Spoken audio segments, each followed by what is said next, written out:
अरे प्रभु को गिन गिन के गालियां देता था शिशुपाल। ये जब शिशुपाल प्रकट हुआ तो बुआ का ही लड़का था, 4 भुजाएं थी। तो इसके जन्म उत्सव के समय फिर श्री कृष्ण बलराम जी भी गए हुए थे। तो आचार्य ने जन्म कुंडली उस समय बाची कि महावीर होगा, ऐसा ऐसा सब वर्णन करते रहे और कहा ये उन्हीं के हाथ से मारा जाएगा जिसकी गोद में डालने पर इसकी 2 भुजाएं हट जाएंगी। तो वहां जितने आए हुए थे रिश्ते नातेदार, समाज के श्रेष्ठ श्रेष्ठ जन, सबकी गोद में शिशुपाल को, और जे भी भगवान श्री कृष्ण की गोद में डाले 2 भुजाएं गिर गई। रो करके उनकी बुआ ने कहा कि मैं भिक्षा मांगती हूं कि मेरे बालक की आपके हाथ से हत्या नहीं होनी चाहिए, तो उनका 100 अपराध क्षमा करता हूं। तो उन्होंने सोचा 100 अपराध काहे को करेगा, का 100 अपराध तक मैं इसे बिल्कुल कोई दंड नहीं दूंगा, वचन देता हूं। ये जब से तोतली वाली बोलना शुरू किया तब से भगवान को गालियां देना शुरू किया था। इसका स्वभाव ही ये वैर, पूरा ऐसा वैर, भगवान को गालियां देता। जिस समय सब धर्मात्माओं राजाओं की सभा भरी हुई थी और भगवान श्री कृष्ण की अग्र पूजा हुई, सब तो सह गए, शिशुपाल खड़ा हो गया और ऐसे कटु वचन बोले। महाभारत में लिखा, हमने स्वाध्याय में पढ़ा था, ऐसे कटु वचन बोले कि कोई भी नाराज हो जाएगा उससे। तो पहले भीमसेन खड़े हुए और कहा कि अपने बड़ों का सम्मान करना सीख, चूंकि भाई ही लगता है, जैसे कुंती बुआ ऐसे भगवान की वो बुआ का दूसरा है, ये लड़का है। सम्मान करना सीख, अगर तू ऐसे ही बोलता रहा तो यही मैं तेरा गला काट दूंगा।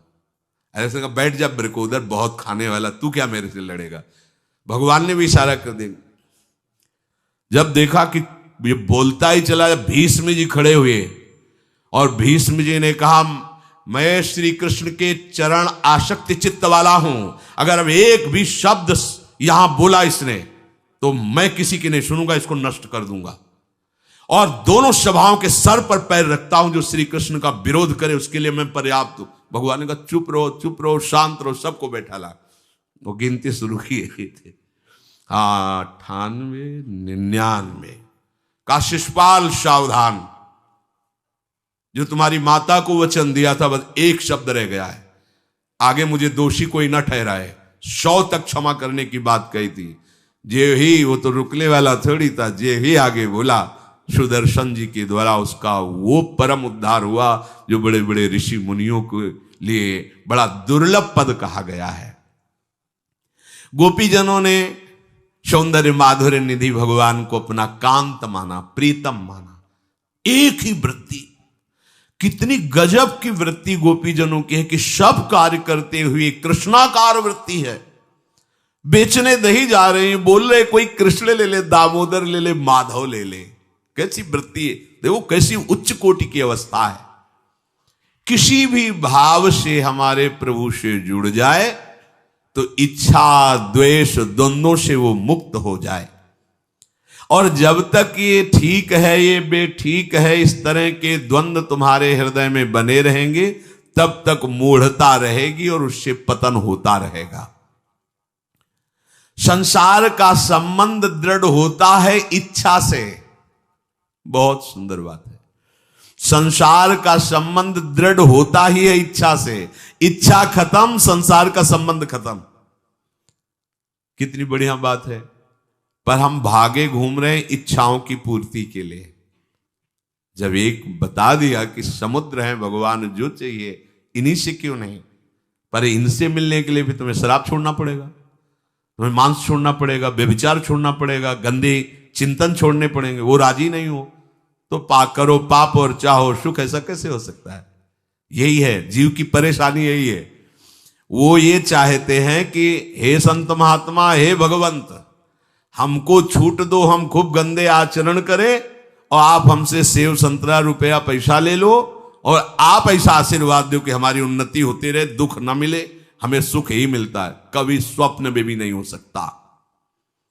तब लग कुशल न जीव कहूं, सपने हूं मन विश्राम, जब लग भजत न राम कहूं, शोक धाम तज काम।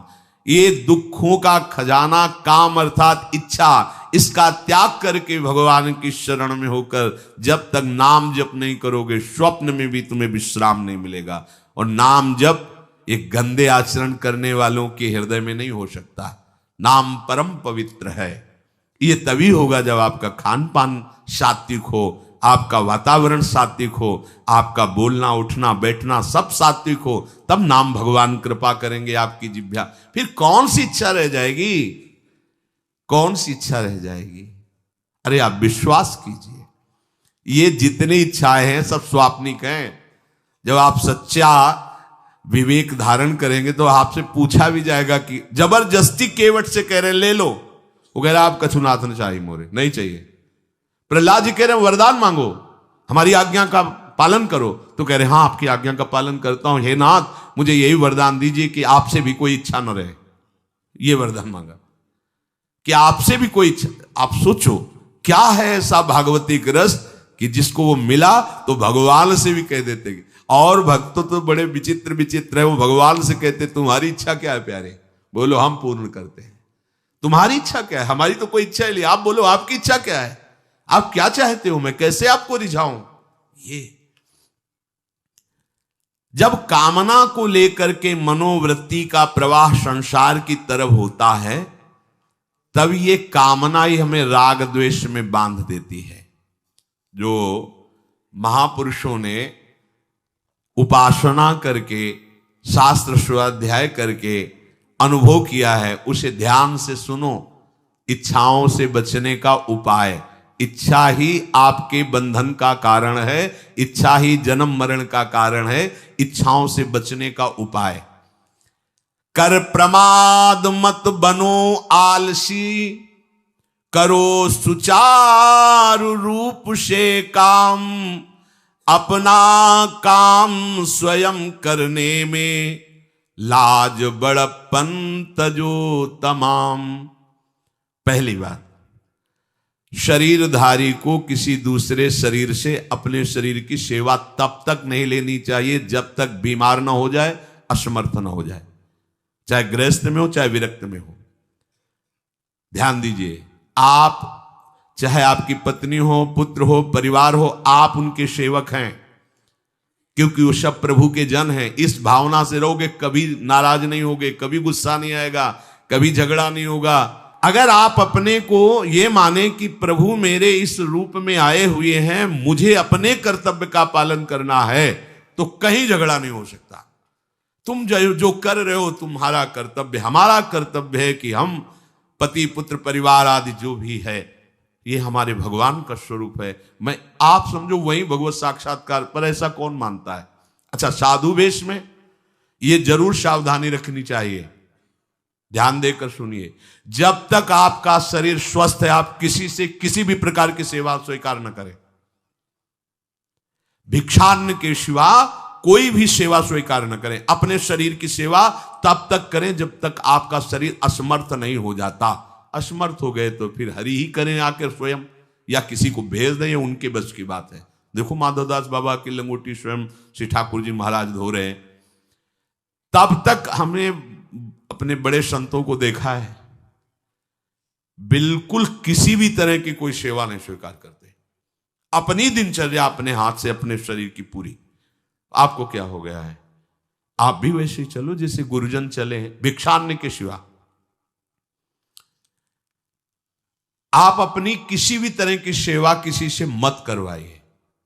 आप देखो इच्छाओं का दमन होना शुरू हो जाएगा, यहीं से इच्छाओं का दमन शुरू हो जाता है। आप सच्ची मानिए, ये जो आप शरीर सुख की आकांक्षा से दूसरे से सुख लेने की इच्छा करते हैं, यही तुम्हारे बंधन का कारण है, यही तुम्हारी दुर्गति, यही तुम्हारी कमजोरी है। जब तक शरीर स्वस्थ रहे, किसी से किसी भी तरह की सेवा मत लो, और अधिक से अधिक सेवा करने का भाव रखो। सुधार, हमें सेवा करना है, सेवा लेना नहीं है। जब तक सेव्य का साक्षात्कार ना हो जाए या शरीर असमर्थ ना हो जाए, तब तक ये नियम दृढ़ रखना चाहिए। गुरुजनों को भी देखा, श्री जी की सेवा कर दो, रसोई के से बाहर, शरीर सेवा में कभी भी नहीं। कभी धोखे से ऐसे वस्त्र आदि रह गए और महाराज जी अनुपस्थित धो के जल्दी से फैला दिया तो भी डांट लगी, ऐसा क्यों किया? नहीं रखे थे महाराज जी, हमने ऐसा कर दिया। नहीं, जब तक हम कहें नहीं तब तक नहीं। आज भी सरकार अपने ही हाथ से श्री जी को भोग लगा के ही, सब हैं पर वो अपने ही हाथ से 2 रोटी भोग बना के। देखो बुजुर्ग संतों को, बड़े महापुरुषों को हमने देखा है अपने शरीर, जब तक शरीर में सामर्थ्य है तब तक, ये महापुरुषों का आदेश है, अपना काम स्वयं करने में लाज बड़प्पन तजो तमाम। अपना काम करने के लिए आप किसी को भी आदेश मत करें, किसी की भी सेवा स्वीकार न करें। हाँ, हमें भूख लगेगी तो रोटी मांग लेंगे जाकर के, क्या जरूरत है हमें किसी की सेवा स्वीकार करने की? मांगो, खाओ, खूब भजन करो, सत्संग करो, कम खर्चे वाला जीवन रखो। जरूरत क्या है? जो जरूरत है गली चलते दे देंगे भगवान, विश्वास करो, गली चलते दे देंगे। विरक्त गृहस्थ धर्म पूर्वक कमाओ, जितनी आवश्यकता प्रभु दे देंगे। ऐसा कोई त्रिभुवन में नहीं जिसकी आवश्यकता की पूर्ति ना होती हो। अनावश्यक तुम्हारी मांगे जो हैं वही तुम्हें दुख दे रही हैं। आवश्यक व्यवस्था सबको भगवान दिए हुए हैं, अनावश्यक मांग के लिए तुम्हें फिर फंसना होगा। ये तुम्हारी अनावश्यक मांगे हैं, ये हो जाए, वो हो जाए, वो जो आपको जीवन जीने के लिए जरूरी है, धर्म पालन के लिए जरूरी, वो बिना मांगे भगवान दे रहे हैं सबको। देख लो। हाँ, आप कि भाई हमको उस परिकर में रहना है, उस कोर्ट से रहना है, वो सब वीआईपी, हमको भी उस कोर्ट का, ये मांगे हैं तुम्हारी। तुम्हारा प्रारब्ध जितना है उतना तुम्हें मिलेगा, जो आवश्यक है वो तुम्हें मिलेगा। अनावश्यक मांगे करोगे फंसोगे, अधर्म में कूदना पड़ेगा तुम्हें। हाथ पैर सब साधन प्रभु ने दिए, दया कर तुम्हें समान, फिर क्यों उनसे काम न लेते, क्यों रखते हो झूठी शान। तुम्हारी सेवा के लिए तुम्हारे पास हाथ है, तुम्हारे चरण है, तुम्हें बुद्धि दी है, दूसरे से क्यों सेवा स्वीकार करते हो? प्रभु ने दया करके उद्धार के लिए तुम्हारे पास पूरी सामग्री दे दी, उसका प्रयोग करो। तन मन दोनों का हित करता, निश्चय शारीरिक श्रम युक्त। देखो ये है, जिसने अपना परम मंगल ठाना है वो शरीर को कभी प्रमाद में नहीं रखता, चाहे गृहस्थ हो चाहे विरक्त हो। ये आलस्य प्रमाद किसी के लिए भी ठीक नहीं है। नियत समय तक सो जाओ, इसके बाद खूब मेहनत करो, चाहे गृहस्थ हो चाहे विरक्त। विरक्त हो तो खूब नाम जप, वाणी पाठ, ब्रह्मचर्य से रहना, आसनों में बैठना, हाँ सेवा करना, शारीरिक श्रम नहीं, खूब सेवा करो, धाम की सेवा करो, नालियां साफ करो, गलियां साफ करो, जो सेवाएं में इसे श्रम करो। ब्रह्मचर्य पचाने के लिए श्रम भी तो होना चाहिए। श्री जी की प्राप्ति के लिए मन वचन कर्म से श्री जी के चरणों का आश्रय लेकर के जितना आप अन्न डालते हो उतना आप इसका प्रयोग करो शरीर का। इससे ममता मत रखो। खूब धाम, पुराने संतों को देखो, सोहनी पकड़े कहां कहां तक परिक्रमा में लगा। हमने देखा है एक हरिदासी महात्मा थे, पीछे पानी घाट की तरफ उनकी छोटी सी कुटिया, किलोमीटर तक ऐसे ही सोहनी लगा रहे। वृद्ध वृद्ध महात्मा सेवा करें। अपने लोग जवान महात्मा होकर, शरीर स्वस्थ होकर बेइज्जती से, अगर सोहनी पकड़ के खड़े हो जाओगे गली में तो आपको लगेगा अपनी बेइज्जती हो रही है। वाह, कितनी बड़ी इज्जत है हमारी। स्वामिनी के महल की बीथियों में सोहनी लगाने में तुम्हें बेइज्जती लग रही, और आचार्य चरण याचना कर रहे हैं। यत्किंकरीषु बहुशा खलुका कुवाणी नित्यम परस्य पुरुषस्य शिखंड मौले तस्या कदापि रसनिधेर वृषभानुजायास तत्केल कुंज भवनांगण मार्जनीश्याम। लाडली जो ऐसी कृपा करो कि आपके वृंदावन धाम में कहीं सोहनी लगाने वाली, पोछा लगाने वाली मैं बन जाऊं। मांग रहे हैं। एक से कहा भैया चाहे जितना बुरा प्रारब्ध हो, यहां जो भगत आते हैं उनके जूते साफ कर दिया करो, प्रारब्ध खत्म हो जाएगा।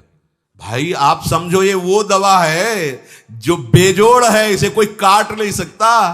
अच्छा अगर ऐसे ना समझो तो हम आपको समझा रहे हैं। गुरुद्वारे में चले जाओ, चाहे जितना बड़ा अधिकारी हो, सबसे पहली जोरी सेवा यही होती है, पादुका की सेवा करो। समझे में नहीं आ रहा तुम्हें? अरे जिसे हम हंसते हंसते कह रहे हैं वही तुम्हारे बंधन काटने का कारण बन जाए, यदि मान लो बात। पर वो हम जूता साफ करेंगे नहीं। मन से हम कितने गंदे हैं ये हम नहीं देख पा रहे हैं। वो तो बाहर वृंदावन की रज उनमें पादुका में लगी, छोटी मोटी बात नहीं है। पादुका जो रखी है ये बंधनी है, आप इनको ऐसे साधारण जूते मत समझना, ये रज में चलते। एक दिन एक ब्रजवासिनी माई रोटी रखे, उसके ऊपर पादुका रखे, एक हाथ में लाला लिए और एक हाथ में जल का ऐसे लिए, जा उनका अभ्यास ऐसा।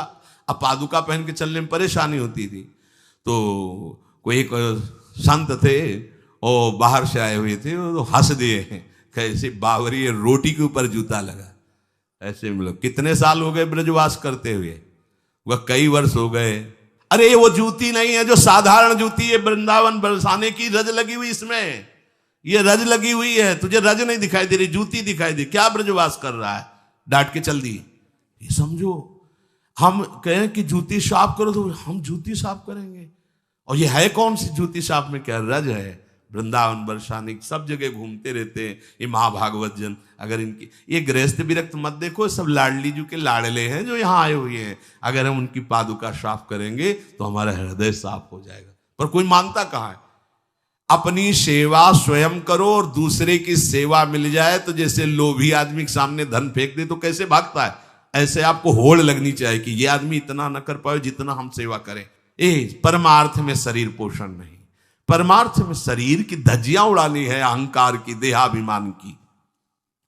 राखे अपने को सदा भगवत सुमिरन लीन, सुने न जग के दोष गुण, करे न चित्त मलिन।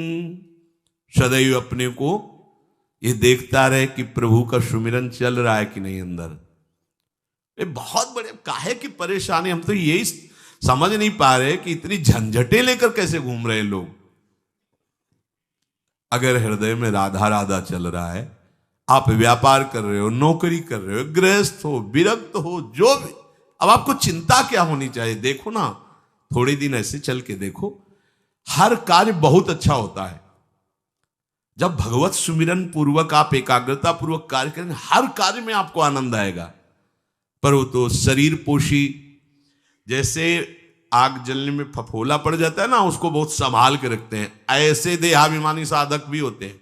कोई कोई इतना शरीर को सजा के, इतना संभाल के कि लगता है यही भगवत प्राप्ति है इनकी, कि इनके शरीर बिल्कुल ऐसे नहीं। संतों ने देखो ना कैसे अपने शरीर के राग का त्याग किया है, गुरुजनों की आज्ञा में तत्पर होकर धज्जियां उड़ा दी देहाभिमान की, तब उनको परम पद प्राप्त हुआ है। अपने शरीर का राग रखने वाला परमार्थ में कैसे चल सकता है। कब तक फंसे रहोगे विषयासक्ति वासना में हो दीन, अरे कब तक मन में भरे रखोगे दुर्विचार दुर्भाव मलिन। जिन भोगों के लिए हो रहे तुम लालायित सुखमय जान, यही घोर दुख उपजाएंगे, बढ़ जाएगा अज्ञान। इसलिए छोड़ो सब आशा ममता आसक्ति कामना मद अभिमान, एकमात्र शरणागत होकर भजो निरंतर राधे श्याम। प्रभु की आसक्ति हृदय में धारण करो। यही समझ में नहीं आता। चले हो राग त्यागने के लिए, पोषण कर रहे हो शरीर राग का, कैसे बात बने। चलो कोई विषय संसारी है तो लगता है अभी बेचारा है। आप लोग बेचारों की लाइन में थोड़ी हो, आप लोग बेचारों की लाइन में नहीं हो। आप जितने भी, चाहे गृहस्थ हो चाहे विरक्त हो, धाम आ गए हो, दीक्षा ले ली है, शास्त्र स्वाध्याय करते हो, सत्संग, आप बेचारे हो, आप भगवत पार्षद हो। पर आप अपने स्वरूप को समझो, ये अंदर की बातें सुधारो। आगे कह रहे हैं कि सुने न जग के दोष गुण, करे न चित्त मलिन। अपने भगवत चिंतन में मगन रहो। कोई तुम्हें यदि किसी की निंदा आदि सुनाने लगे तो उसे मत सुनो। पूछे कछु कछुए कहे, को आए के पास, सुन ले कछु बोले नहीं, सब ते रहे उदास। पर निंदा पर दोष के कथन सुनन में लोग, जो आनंद अनुभव करें तो लहे नरक के भोग। तुम्हारे पास आकर कोई तुम्हें दूसरे की निंदा सुना रहा है और अगर तुम्हें हर्ष हो रहा है, कैसी बात, कोई नामदाता सदगुरु की निंदा करे, तुम सुन लिए, कैसे तुम्हारे इस पाप का प्रायश्चित होगा? सुनने और कहने वाले दोनों को एक ही दंड मिलता है बराबर। तुम अपने गुरुदेव की निंदा सुन ली, तुम अपने आराध्य देव की अवहेलना की बात सुन ली। उपासना नहीं है, कहीं देहाभिमान है कि हम तो गुरु श्रेष्ठ है ना, गुरु जी की निंदा होती हमारी वंदना हो रही। परिणाम में लड्डू मिलेगा, खा लेना, परिणाम पक्का। पर निंदा के कीते आवत नहीं कछु हाथ, मूरख पर्वत पाप को ले चल अपने साथ। वैष्णव निंदा, भक्त निंदा, गुरु निंदा, ये तो बहुत ही भयानक है। भक्तन निंदा अति बुरी भूल करे जिन कोय, किए सुकृत बहु जन्म के क्षण में डारे खोए। कह रहे जो दूसरे की निंदा सुनने में आनंद का अनुभव करता है उसको भोग मिलेगा। काहे का? बोले नरक का भोग मिलेगा। इसलिए जो तुम्हें ऐसी बातें सुनाने के लिए उत्साहित हो उनसे उदासीन रहो, अर्थात उनसे कोई परिचय नहीं, कोई अपनापन नहीं। हाथ जोड़कर कह दे कि आज तो आप कृपा करके आ गए हो, आगे कृपा करके कभी मत आना। नहीं, आज हम आपका स्वागत नहीं कर रहे, आगे स्वागत करेंगे तो आप सह नहीं पाओगे, इसलिए आप कृपा करके आगे मत आना। हम आपके पास गए नहीं, आप आकर हमारे गुरु की, हमारे इष्ट की अवहेलना की बात करोगे तो आज क्षमा करते हैं, चले जाइए, दोबारा मत आना। चाहे वो कोई भी हो, तुम्हारी निष्ठा में इतनी ताकत है वो झुक जाएगा, उसकी सामर्थ्य नहीं कि वो आगे आ जाए। अगर हमारे कोई इष्ट की, आचार्य की या किसी भी नाम जापक की कोई निंदा करता है, हम सुनते हैं और उससे सुख मानते हैं, तो कह रहे हैं उसको नरक का भोग मिलेगा। नहीं, हमें जिस मार्ग में चलना है, हमें अपने आराध्य देव की प्रति प्रीति प्राप्त करनी है। और प्रीति प्राप्त होती, कोई भी राम कृष्ण हरि शिव बोले, सबके चरणों में हमारा नमन है, सबकी चरण धूले हमारे माथे पे। निंदा करना, अरे सब जगह भगवान है, ये बात देखने के लिए तो हम चले, हम निंदा स्तुति। अगर कोई हमारा मित्र बनता है, हमारा निज जन बनता है और हमको हरि गुरु इष्ट आदि की किसी भी तरह की कोई निंदा, हमें बिल्कुल बर्दाश्त नहीं करना चाहिए और दूरी बना लेनी चाहिए, कभी उससे संभाषण नहीं करना चाहिए। कहे न अपनी बात कछु, सुने न पर की बात, एक निष्ठ प्रभु में रहे, बसो सदा दिन रात। अपने हृदय की भक्ति की बात सहसा किसी से ना कहे और ना किसी की बात सुने, क्योंकि हमें अपनी आचार्य निष्ठा, गुरु निष्ठा से चलना है। आप अपनी निष्ठा से चल रहे हो, हमारे काम की है नहीं, क्योंकि अब हम बदलने वाले हैं नहीं, तो तुम्हारी निष्ठा से हमें कोई परिवर्तन होने वाला नहीं।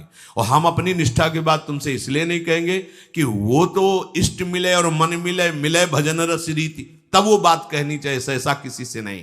तो क्या करे, एक निष्ठ होकर अपने आराध्य देव में दिन रात लगा रहे। ये बहुत जगह जाना, बहुत लोगों से व्यवहार करना, ये सब भजन में बाधक बात है। समिट जाओ, अपनी लाडली लाल को दुलार करो, नाम जप करो, धाम वास करो, बहुत बहुत जो है, हाँ, दर्शन कर आओ। नहीं, एकांत वास करो, प्रभु खुद आके दर्शन दे देंगे, मान लो विश्वास।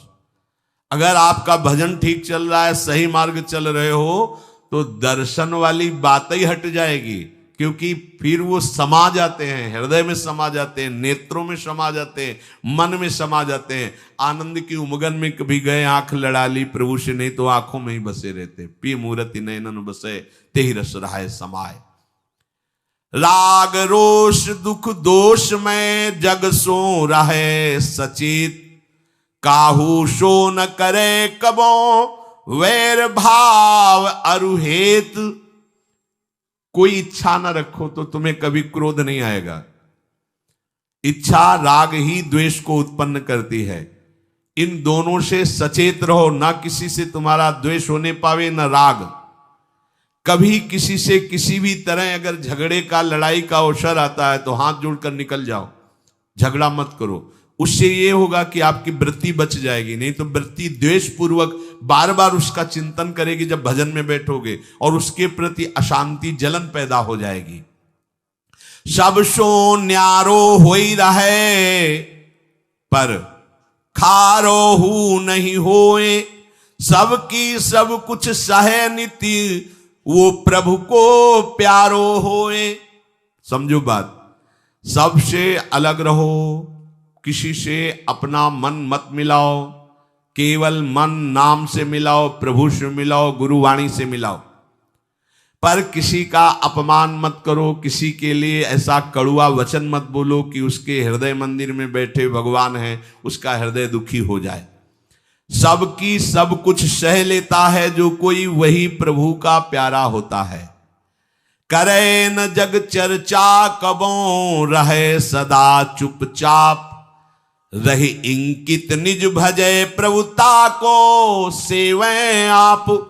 जो जगत की कभी भी चर्चा नहीं करता, मौन धारण करके केवल प्रभु के चिंतन में मगन रहता है, उसका भार प्रभु ले लेते हैं, उसकी सेवा आप स्वयं करते हैं।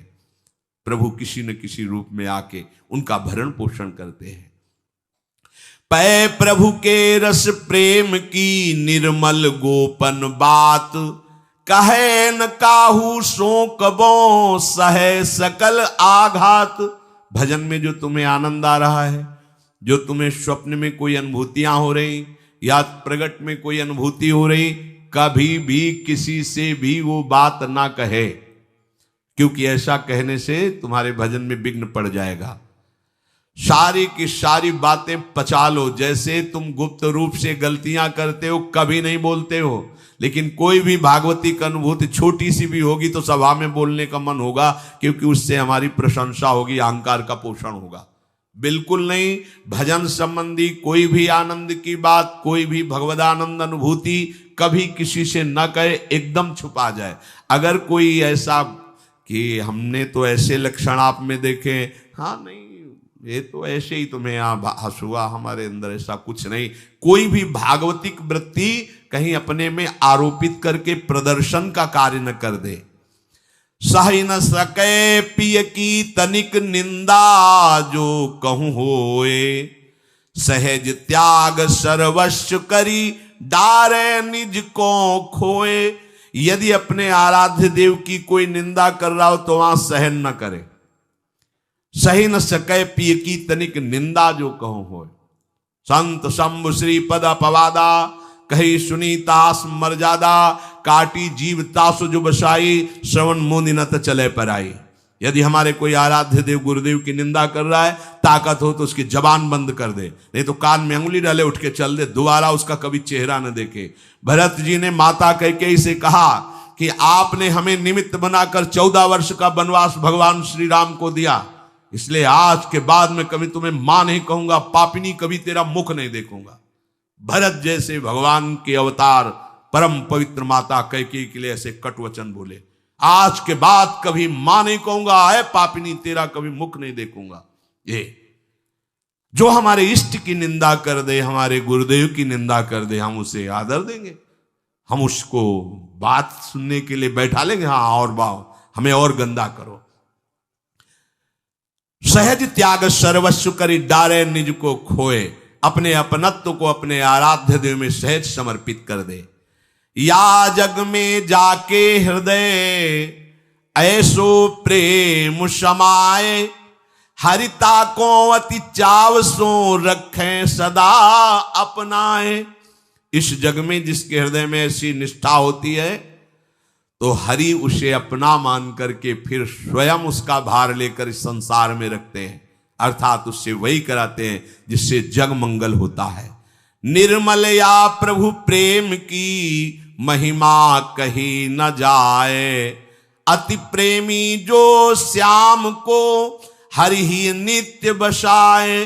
दुख में संतत सुख लहे, सो आवे यही बाट, नाहित क्यों रचना करे, कपट नरक को ठाठ।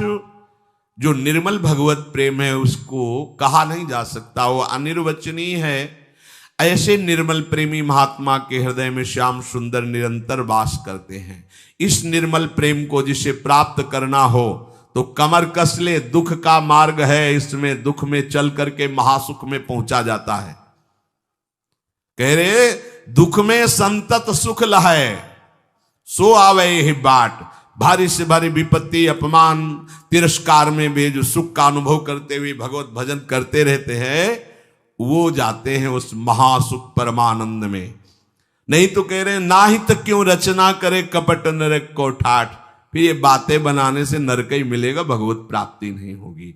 इसलिए इच्छा और द्वेष का त्याग करके अपने आराध्य देव के निरंतर चिंतन में मगन रहो। भजन का फल है अपना अस्तित्व मिटा देना, कोई भी इच्छा न रह जाना।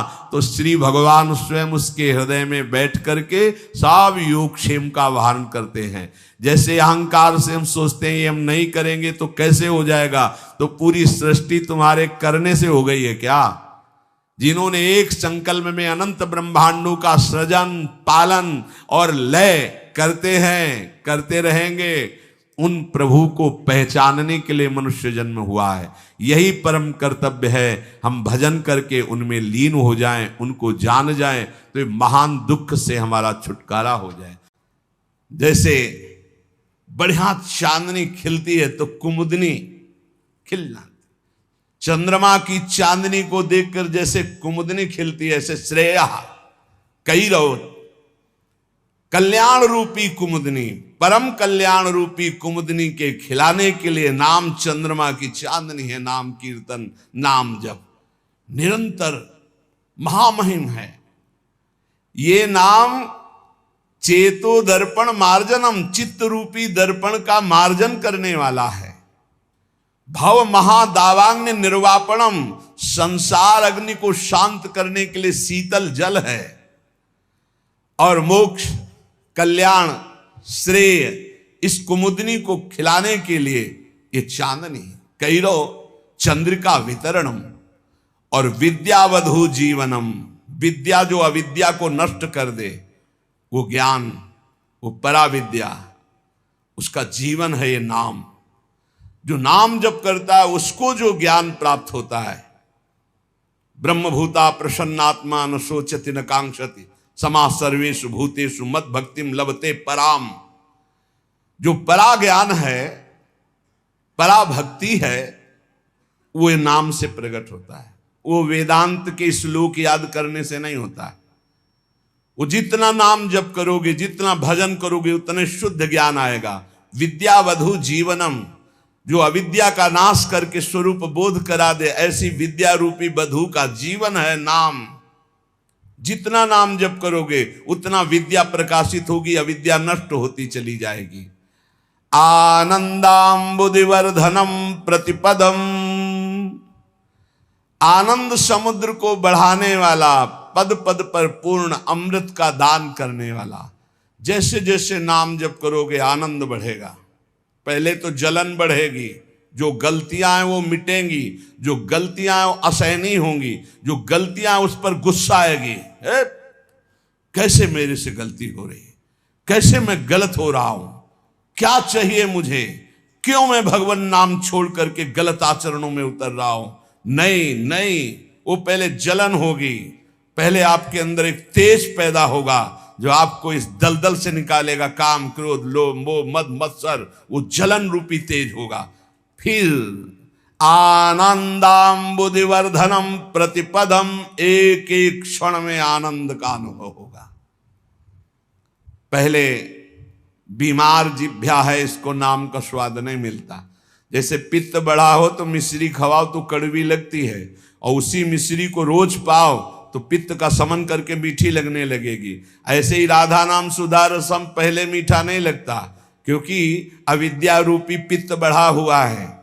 और जहां खूब नियम से राधा नाम जप करो तो यही अविद्या का नाश करके जब ज्ञान प्रकाशित करेगा, एक एक कदम कदम पे, पल पल पे परमानंद की बाढ़ आने लगती। आनंदाम्बुदिवर्धनम प्रतिपदम, स्वाद कैसा है? पूर्णामृत स्वादनम, पूर्ण अमृत स्वाद से भरा हुआ। राधा नाम सुधा रसम रसी तुम जिह्वास्तु में विह्वला।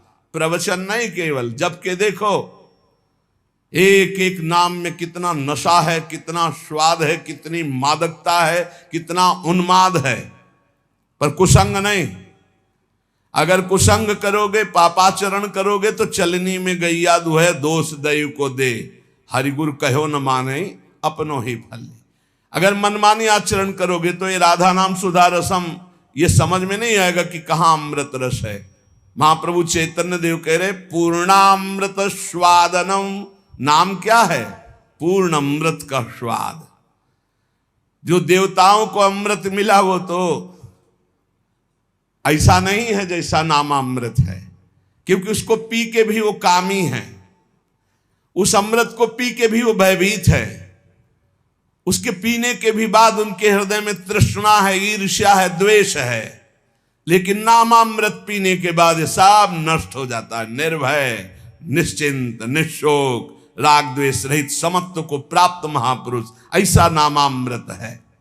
सर्वात्म स्नपनम परम विजयते श्री कृष्ण संकीर्तनम। संपूर्ण आत्मा को आनंद से सराबोर कर देता है ये नाम जप, ये नाम कीर्तन, सर्वोपरि विराजमान नाम। नाम नाम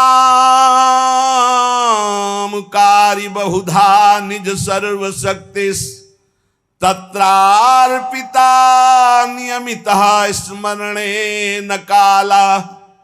एतादृशी तव कृपा भगवन् ममापि दुर्दैवमी दृश्मिहा जनिनानुरागः। जिसके जिह्वा पर, कंठ में या हृदय से नाम जपने का स्वभाव बन गया है, कहां चल रहा है तुम्हारा नाम? देखो, जिह्वा पे या कंठ में या हृदय में। हृदय वाला तो कुछ सेकंड के लिए सब कोई देख सकता है जो अभ्यासरत है, लेकिन निरंतर हृदय से चलता है वो तो काफी नजदीक पहुंच चुका है प्रभु के। कंठ से जिनके चल रहा है तो अभी हृदय गुफा पे प्रकाश होना बकाया रह गया है, और जिह्वा पे चल रहा है तो अभी काफी दूरी है। कंठ में आओ और फिर हृदय में, हृदय में अंकित पूरा नाम, दिव्य अक्षर हृदय में अंकित है, बार बार स्फुरण हो रहा है, जैसे दिल धड़क रहा है ऐसे ही नाम मंत्र चल रहा है। इसके लिए अभ्यास चाहिए। प्रभु के नाम में जितने भी नाम हैं अपार सामर्थ्य है। भगवान ने अपनी संपूर्ण शक्ति नाम में विराजमान कर दी। नाम नाम कार्य बहुधा निज सर्व शक्ति तत्रार्पिता नियमितः स्मरणे न काला। जो नियम पूर्वक नाम जप करता है, स्मरण करता है, उसको यह अनुभव हो जाएगा कि भगवान ने अपनी सारी शक्ति नाम में रख दी है। जो नाम स्मरण करता है उसके लिए कोई विचार नहीं है, दोपहर है कि संध्या है कि सुबह है, क्या है, समय का, काल का, पवित्रता अपवित्रता का इसमें कोई विचार नहीं। यही तो निरंतरता, नाम की निरंतरता के लिए आवश्यक था। अगर देश काल का नियम लागू कर दिया जाता जैसे मंत्र में है तो हम निरंतर स्मरण नहीं कर सकते थे।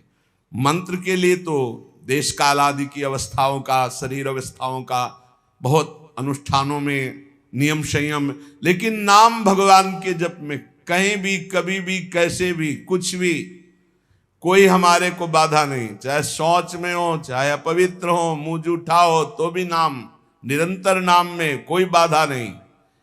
एतादृशी तव कृपा भगवन् ममापि दुर्दैवमी दृश्मिहा जनिनानुरागा। इतनी कृपा तो आपने कर दी प्रभु कि अपनी सारी शक्ति नाम में दे दी और पूरी छूट दे दी। अपवित्र हो या पवित्र हो, जैसे भी हो, तुम हर समय नाम जप करो, तुम्हें परम पद मिल जाएगा। पर मेरा दुर्भाग्य तो देखो, आपकी कृपा की अवहेलना कर रहा हूं और नाम जप नहीं कर रहा हूं, जबकि आपने सारी शक्ति अपनी नाम में रख दी और छूट दे दी। तुम अपवित्र हो या पवित्र हो, अशौच में हो या शौच में, निरंतर नाम जप करो, तुम्हारे लिए कोई देश काल पवित्रता का नियम नहीं नाम में। फिर भी मेरा दुर्भाग्य देखो, नाम में प्रीति नहीं हो रही। कैसे नाम को हम संचय करें, कैसे प्रीति हो? महाप्रभु चैतन्य देव कह रहे, तृणादपि सुनीचेन तरोरपि सहिष्णुना अमानिना मान देन कीर्तनीयः सदा हरि। तुम तृण से भी अपने को तुच्छ समझो, नीच समझो, मतलब कोई कितना भी आपका उपहास करे, अपमान करे, क्लेश आदि दे, आप सह जाओ। अपने को सबसे छोटा समझोगे तो सह जाओगे, सबसे छोटा अपने। दो ही बात है, या इतना बड़ा समझो कि सब पूरे विश्व को अपने में संभालो, वो है ज्ञानी। और भक्त सारे विश्व में अपने प्रभु को देखकर सबका सेवक बन जाता है, सबका सेवा भाव के द्वारा आदर करता है, अपने को सबसे छोटा समझता है। भाव ये है भक्ति में, श्री राम में सब जग जानी, करो प्रणाम जोरी जुग पानी। सबसे छोटा अपने को, पूरा इष्ट, इष्ट से बढ़कर और क्या, इष्ट स्वरूप शब्द। और ज्ञान में मैं के सिवा कोई है नहीं, वही मैं आत्म तत्व है, आत्म तत्व ही विविध घड़ों में भास रहा है, दूसरा कोई है नहीं, मैं ही मैं हूं। जहां बीच में है मैं तू, इसी में माया पीटती है। ना मैं बन पाए और न तू का अनुभव कर पाए, और मैं तू में फंसे हुए, इसीलिए माया है। महाप्रभु चैतन्य देव कह रहे हैं छोटे बन जाओ सबसे, सबको इष्ट रूप देखो, तभी छोटे बनोगे। तृणादपि सुनीचेन। और जैसे वृक्ष गर्मी सर्दी सब सहता है, कोई डंडा मारता है फल के लिए तो फल दे देता है, कोई कुल्हाड़ से डाल काट लेता है, नहीं कोई तो समीप चला जाए तो छाया है, सुगंध है, पत्ता है, वो सुख देता ही है। ऐसे ही हम नाम जापकों को कोई कष्ट दे, पीड़ा दे, गाली दे, मार दे, तो हमें उसका मंगल ही मनाना है। तुम्हारा मंगल हो, तुम्हारी भगवान बुद्धि शुद्ध करें, तुम्हारे नाम में प्रीति हो, धाम में प्रीति हो, ऐसी हम अपनी भावना। अमानिना मान देना, जब कोई हमारा सम्मान करे तो हमको लज्जा लगनी चाहिए, लज्जा लगनी चाहिए। हम इस योग्य नहीं हैं, यह हमारा सम्मान नहीं, हमारे गुरुदेव इष्ट देव का है। किसी भी भाव से सही, सम्मान स्वीकृत नहीं होना चाहिए। लाखों लोग प्रणाम करें लेकिन आपकी स्वीकृति ना हो अंदर से, तो कोई प्रभाव नहीं। एक प्रणाम करे, स्वीकृति हो गई तो बाधा पहुंच जाएगी। दूसरों को सम्मान दे, स्वयं सम्मान रहित रहे। सबहि मान प्रद आप अमानी, ये बहुत कठिन है। दूसरों को सम्मान देना, स्वयं सम्मान रहित होना बहुत कठिन है। लेकिन परम पद भी तो प्राप्त होना है, तो हमको फिर ये सहना होगा। अपने को सबसे छोटा समझना, आई हुई विषमता को सह जाना, सम्मान प्राप्त होने पर उसे स्वीकार न करना, दूसरों को सम्मान प्रदान करना। अमानिना, स्वयं मान रहित होकर दूसरों को मान देना। और सदा निरंतर, सदा सर्वकाले सुमामन स्मरयुद्ध च, निरंतर भगवत स्मरण और अपने कर्तव्य का पालन करते रहना। न धनम न जनम न सुंदरी, कवितां वा जगदीश कामये, मम जन्मनि जन्मनीश्वरे, भवता भक्ति रहे तु की त्वयि। हे प्रभु, मैं धन, परिवार, स्त्री या बहुत काव्य रचना करना, पांडित्य, इन सब की इच्छा नहीं करता। न धनम न जनम न सुंदरीम, कविताम वा जगदीश कामये। हे जगदीश, हे प्रभु, मेरे अंदर ये कोई कामना नहीं है कि मुझे धन मिले, मुझे सुंदर स्त्री मिले, मुझे सुंदर परिवार मिले, मैं बहुत काव्य रचना करने वाला बनूं, मैं बहुत पांडित्य युक्त हूं। तो क्या चाहते हो? बस प्रभु, मम जन्मनि जन्मनीश्वरे, भगवता भक्ति रहे तु की त्वयि। यदि हमारे कर्मों के अनुसार हमको फिर जन्म मिले तो आपकी ही भक्ति करूं, बार बार जन्म मिले लेकिन आपकी ही अनुराग भक्ति में मैं मगन रहूं। हे परमेश्वर, तुम्हारे स्वरूप में मैं स्थित होकर बार बार जन्म हो, मुझे कोई परेशानी नहीं। अयि नंद तनूज किंकरम, पतितं वाम विषमे भवाम्बुधौ, कृपया तव पाद पंकज स्थित धूली सदृशम विचिंतय। हे नंद सुनो, हे नंद नंदन, मैं तुम्हारा दास हूं, बस तुम्हारा दास हूं। इस घोर दुष्पार संसार सागर में पड़ा हुआ हूं, मुझको कृपा पूर्वक आप अपने चरणों की धूल बना लीजिए। जैसे चरणों में धूल हर समय लगी रहती है, नाथ मैं आपके चरणों से लगा रहा हूं, हे नंदनंदन। ये महाप्रभु चैतन्य देव कह रहे, ऐसी हम पर कृपा कीजिए। नयनम गलदश्रुधारया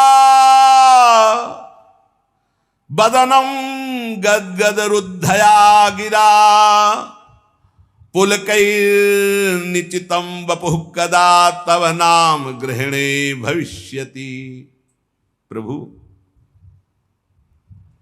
ऐसी मेरी स्थिति कब होगी?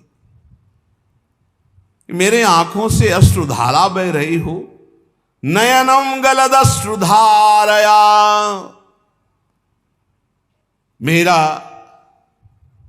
कंठ अवरुद्ध हो गया हो, आंखों से अश्रुधारा हो, शरीर में रोमांच हो, मेरी वाणी अवरुद्ध हो रही हो और मैं पुकार रहा हूं कृष्ण कृष्ण कृष्ण कृष्ण, राधा राधा राधा। बस यही जीवन की परम स्थिति है।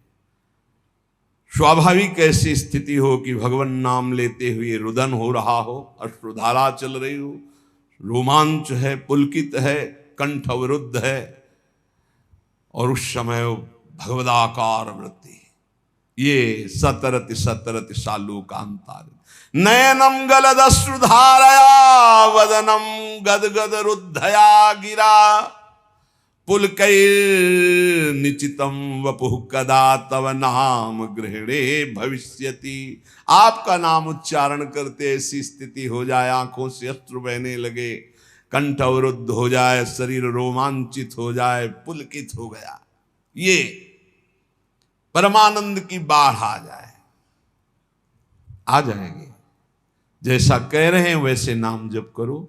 अपने को सबसे नीच समझकर, सब कुछ सहते हुए, दूसरों को मान देते हुए, किंचन मात्र सम्मान की इच्छा न रखते हुए स्थिति आ जाएगी। युगायितम निमेषेण चक्षुषा प्रावृषायितम शून्यायितम जगत सर्वम गोविंद विरहेण में। महाप्रभु चैतन्य देव कह रहे, युगायितम निमेषेण, निमिष कहते पलक झपकने को, पलक झपकने के समय को कह रहे हैं कि मेरा एक एक निमेष युग युग के समान व्यतीत हो रहा है। हे गोविंद, आपके विरह में मेरी क्या दशा हो रही है। पलक झपकने के समय को निमेष कहते, एक एक निमेष युग युग के समान हो रहा है। युगायितम निमेषेण चक्षुषा प्रावृषायितम। नेत्र जैसे वर्षा की धारा में निरंतर जल गिर रहा है, ऐसे अश्रु वर्षा हो रही, दो चार बूंद निकलना नहीं, अश्रु वर्षा हो रही। शून्यायितम जगत सर्वम, प्रभु आपके बिना संपूर्ण संसार शून्य नजर आ रहा है। नेत्रों से अविरल अश्रु धारा बह रही, एक एक निमेष युग के समान व्यतीत हो रहा है। हे गोविंद, आपके विरह ने हमारी ऐसी दशा हो गई। आश्लिष्य, ये स्थिति होती है, तब ये स्थिति होती है। ये जो नयनम गलदश्रुधारया वदनम गदगद रुद्धया गिरा, या युगायितम निमेषेण चक्षुषा प्राविशायितम, ये स्थिति तब आती है जब इस श्लोक का जीवन में आचरण हो जाए, क्षमता आ जाए। आश्लिष्य वा पादरतां पिनष्टुमा मदर्शनान् मर्महतां करोतु वा यथा तथा वा विदधातु लंपटो मत् प्राणनाथस्तु सएव नापरा। ओहो, यही चाहिए। मैं आपकी हूं, आपकी हूं, बस आपकी चरण सेवा के सिवा मेरा कोई उद्देश्य नहीं, कोई और नहीं। अब आप गले से लगा लो या लात मार के पैरों से रौंद करके निकल जाओ। आश्लिष्य व पादरताम पिनष्टुमा मदर्शनम नान मरहताम करोतु वा। रौंद डालो, गले लगा लो कि आप मुझे अपना मान करके या आप मुझे तिरस्कार करके रौंदते हुए निकल जाओ। आप करुणा करके आ जाओ, दर्शन दे दो कि मेरे लिए रो रही हैं, या मरमाहत करने वाली बातें कह के निकल जाओ। आप तो स्वतंत्र हो, जैसा चाहो वैसा करो, पर मेरी बात सुन लो। मेरे तो प्राणनाथ आप ही हो और आप ही रहोगे, दूसरा कोई नहीं। चाहे दर्शन देओ या न देओ, चाहे गले लगाओ, चाहे पैरों से रौंद दो, चाहे प्यार भरी बात करो, चाहे कटु वचन बोलो, मेरे तो प्राणनाथ आप हो, आप ही रहोगे। अब ये आपके व्यवहार से मुझे कोई लेना देना नहीं। या आप मुझे प्यार करो तो आप मेरे प्राणनाथ, आप मुझे तिरस्कार करो तो मैं आपसे द्वेष नहीं। आपके सिवा मेरा कोई नहीं।